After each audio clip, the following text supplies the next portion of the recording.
Hi, I'm Ruby Malshe, and I believe that stories have power to speak to us, truth long neglected, laying it bare for us to see and think about. Stories want us to lend our ears to them so that they can share their wisdom with us. So let's begin today's story. It's an Ethiopian folk tale called Triumph Over Fear. Once there lived a young boy in a village. He was shy and fearful of the world around him. His family called him Angs, one who was always deeply anxious and lived in dread. But one night, Angs decided to find a way to conquer fear, and while everyone was asleep, he set off to conquer fright.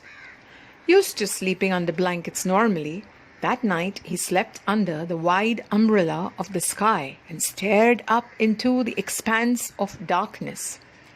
Shivering with nervousness, he kept affirming triumph over the dread in his heart. At midnight, the wolves began to howl, but Angs boldly kept walking until the sun began to rise. In the morning, he felt proud that he had survived the first night. Just then, he saw a village at a distance and wondered whether the people there would be kind or unkind to a stranger. Then quickly straightening up, he walked right into the village, saying aloud, "I will overcome every fear." Some village elders there saw him and asked, "Who are you, young lad, and what brings you to our village?" Angs answered, "I want to be brave and travel the world." The miserable look of the elders puzzled Angs. An old man then explained, "You see, child, our village is under constant threat from a monster which lives on top of the mountain there." Angst looked up in the direction the man was pointing to see the monster. Though he could see nothing, he kept quiet because he did not want to insult the old man. Just then, another man said, "Oh, he has a head of a crocodile, and his body is like a gigantic hippopotamus." Another one cried aloud, "I've been telling you all that it's a dragon. I have seen fire shooting out from its nose." Slowly, Angs began seeing what the elders were saying. Softly, he said, "I see the monster." But keeping up a brave front, he had promised himself not to be afraid. Everywhere he turned to see people trembling with fear. Everyone was hiding in their homes, believing that if they went out, the monster would eat them. The schools and the fields too were empty, and the farm animals seemed to be enjoying their freedom. All activity had ceased. Angs felt a bit shaken, but yet courageously said, "I wish to conquer fear, and so I shall go and slay that monster." The mothers in the village, when they heard this young boy talk foolishly, cried out, "Please, son, don't be unwise. You shall surely die." Hearing them, he shivered, and his heart felt a flutter. But he was determined and spoke out aloud, "I must triumph over every hesitation," and set off towards the mountain. When close to the mountain, he looked up and felt a chill of fear run down his spine. Something strange began to happen as he climbed higher. The monster began growing smaller. Puzzled, he wondered, "What's happening? The closer I get, the smaller the creature seems to look." Now he had reached the summit, and to his surprise, the monster had disappeared.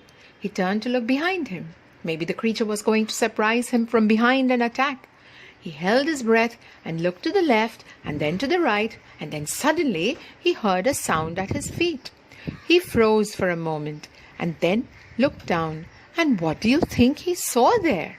It was a little wrinkled skin and frightened toad. Picking it up, he asked, "Who are you? And how did you become so tiny?" But the monster just croaked sadly. So Angs cradled it in his hand and went down the mountain to show everyone what he had discovered. The people rejoiced seeing him alive.